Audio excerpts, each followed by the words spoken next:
Hello, my darlings. Madam Raven here with some Scottish folklore for you today.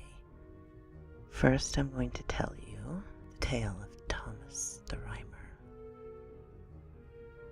and whose surprising heart he stole. Then I will tell you the story of the Laird of Cole. Please forgive any mispronunciations in my terrible accent. Thomas of Erlicton in Lauderdale called the Rhymer on account of his producing a poetical romance on the subject of Tristan and Isolde, which is curious, as the earliest specimen of English verse known to exist flourished in the reign of Alexander III of Scotland. Like other men of talent of the period, Thomas was suspected of magic. He was also said to have the gift of prophecy, which is accounted for in the following peculiar manner, referred entirely to the elfin superstition. As Thomas lay on Huntly Bank, a place on the descent of the Eildon Hills, which raised their triple crest above the celebrated monastery of Melrose, he saw a lady so extremely beautiful that he imagined she must be the Virgin Mary herself. Her appointments, however, were those rather of an Amazon or goddess of the woods. Her steed was of the highest beauty, and its mane hung 30 silver bells and 9, which were music to the wind as she paced along.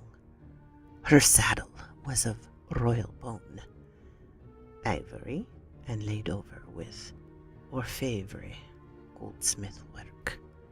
Her stirrups, her dress, all corresponded with her extreme beauty and the magnificence of her array. The fair huntress had her bow in hand and her arrows at her belt. She led 3 greyhounds in a leash, and 3 rashers, or hounds of scent, followed her closely.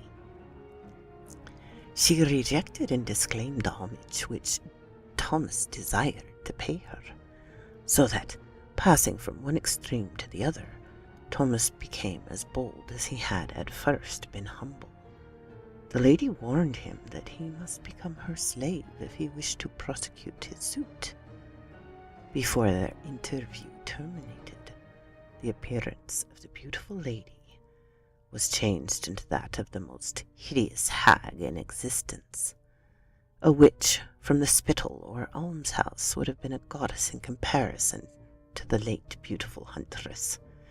Hideous as she was, Thomas felt that he had placed himself in the power of this hag, and when she bade him to leave of the sun and of the leaf that grew on the tree, he felt himself under the necessity of obeying her. A cavern received him, in which, following his frightful guide, he for 3 days travelled in darkness, sometimes hearing the boom of a distant ocean, sometimes walking through rivers of blood which crossed their subterranean path. At length they emerged into daylight, in a most beautiful orchard. Thomas almost fainted for want of food, stretched out his hand towards the godly fruit which hung around him, but was forbidden by his conductress, who informed him that these were the fatal apples which had caused the fall of man. He perceived also that his guide had no sooner entered this mysterious ground and breathed its magic air than she was revived in beauty, equipage, and splendor, as fair or fairer than he had first seen her on the mountain. She then proceeded to explain to him the character of the country. "Yon right-hand path," she says, "conveys the spirits of the blessed to paradise. Yon downward and well-worn way leads sinful souls to the place of everlasting punishment. The third road, by yonder dark brake, conducts to the milder pace of pain. from which prayer and mass may release offenders. But see you yet a fourth road, sweeping along the plain to yonder splendid castle? Yonder is the road to Elfland, to which we are now bound. The laird of the castle is king of the country, and I am his queen. And when we enter yonder castle, you must observe strict silence, and answer no question that is asked of you. And I will account for your silence by saying I took your speech when I brought you from Middle-earth. Having thus instructed him, they journeyed to the castle, and, entering by the kitchen, found themselves in the midst of such a festive scene as might become the mansion of a great feudal lord or prince. 30 carcasses of deer were lying on the massive kitchen board, under the hands of numerous cooks who toiled to cut them up and dress them, while the gigantic greyhounds which had taken the spoils lay lapping the blood and enjoying the sight of the slain game. They came to the royal hall, where the king received his loving consort. Knights and ladies, dancing by 3, occupied the floor of the hall, and Thomas, the fatigue of his journey from Eldon Hills forgotten, went forward and joined the revelry. After a period, however, which seemed to him a very short one, the queen spoke with him apart and bade him prepare to return to his own country. "Now," said the queen, "how long do you think you have been here?" "Certes, fair lady," answered Thomas, "not above these 7 days." "You are deceived," answered the queen. "You have been 7 years in this castle, and it is full time you were gone.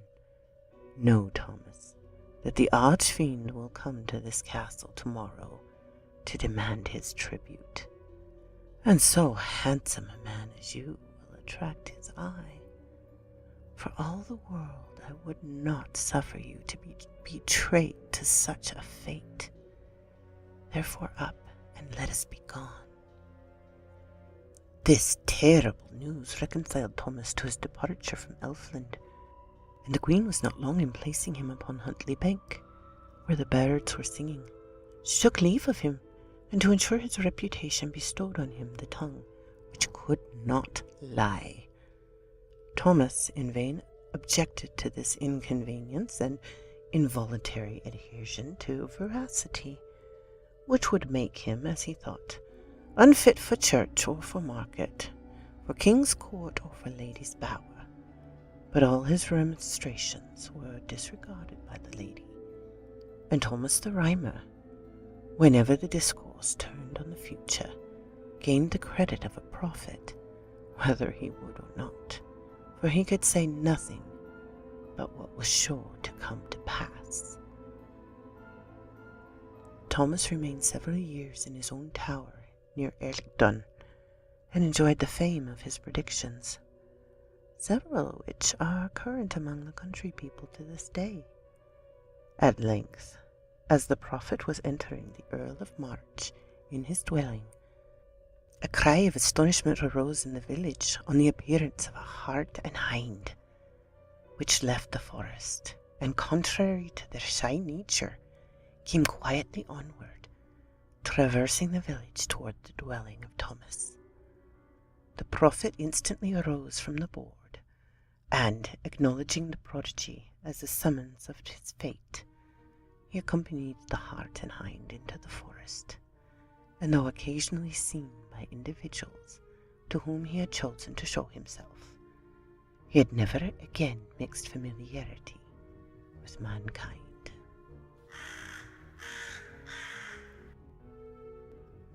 Now I will read you The Laird of Coe. In the days of yore, the proprietors of Colzine, in Ayrshire, ancestors of the Marquis of Ailsa, were known in that country by the title of the Lairds of Coe, a name bestowed on Colzine from some coes or coves in the rock beneath the castle. One morning a very little boy, carrying a small wooden can, addressed the laird near the castle gate, begging for a little ale for his mother who was sick. The laird directed him to go to the butler and get his can filled, so away he went as ordered. The butler had a barrel of ale on tap, but was about half full, out of which he proceeded to fill the boy's can. But to his extreme surprise, he emptied the cask, and still the little can was not nearly full. The butler was unwilling to broach another barrel, but the little fellow insisted on the fulfilment of the laird's order, and a reference was made to the lord by the butler, who stated the miraculous capacity of the tiny can, and received instant orders to fill it, even if all the ale in the cellar would suffice. Obedient to his command, he broached another cask, but had scarcely drawn a drop when the can was full, and the child departed with expressions of gratitude. Some years afterward, the laird began at the wars in Flanders, was taken prisoner, and for some reason or other, probably a spy, condemned to die a felon's death. The night prior to the day of his execution, being confined in a dungeon strongly barricaded, the door suddenly flew open, and the child reappeared, saying, "Laird Acole, rise and go," a summons too welcome to require repetition. On emerging from the prison, the boy caused him to mount on his shoulders, and in a short time set him down at his own gate, on the very spot where they had formerly met, saying, "A good turn deserves another. Take ye that for being so kind to my old mother," and vanished.